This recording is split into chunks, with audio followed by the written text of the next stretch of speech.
खुलुमबाय आं लक्ष्मी ब्रह्म मोनसे गोजोनथाव खौरां फैगौ 10 डिसेम्बर खालि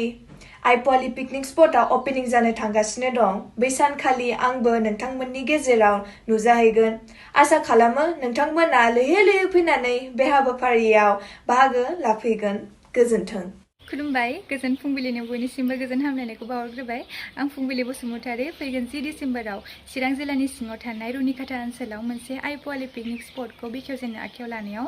मोनसे मिउजिकेल नाइट बिथांमोना खुंफुंनो आखायाव लानायलाय दान्दिसे समनि थाखाय आंबो नोंथांमोननि गेजेराव नुजाफैनो आखायाव लादों आरो आंजोंनो लोगोसे गोबां आर्टिस्ट बिथांमोन आरो सिंगार बिथांमोनाबो नुजाथिफैगोन बेखायनो आङो बयबो गोसो गुदुं नोंथांमोननिसिम बेखौनो आसा खालामो जे नोंथांमोना फैगोन आरो जोंजोंनो लोगोसे रंजाफागोन होननानै गोजोन्थों नोंथांमोनखौ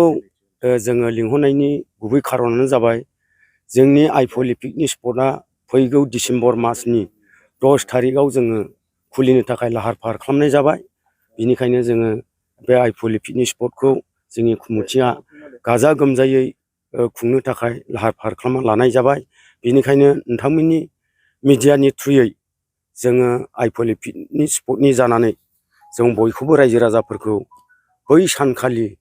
डिसेम्बरनि 10 थारिखआव लैहोर लैहोर फैनानै बेवहाय बाहागो लाफैनो एबा नुजाफैनो थाखाय गुरैयै खावलायनाय जादों बेखौ जोङो फुंनि 10 बाजियावनो एबा 10थासोआवनो जोङो मुंख्लं खालामनाय जागोन आरो मोनायावथ' प्रग्राम थाबाय जोंनिया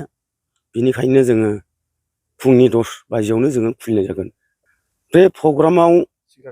सिंगार हिसाबै नुजाफैगोन मोनाबिलिनि सिंगार हिसाबै फखन बर' आरो मनिसा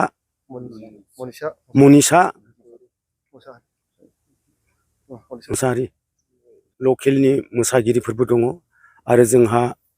एसे दामग्रा देग्रा दास बावैसो जोङो खोनानो मोन्दों आरो बिथांमोनाबो फैनो नागिरदों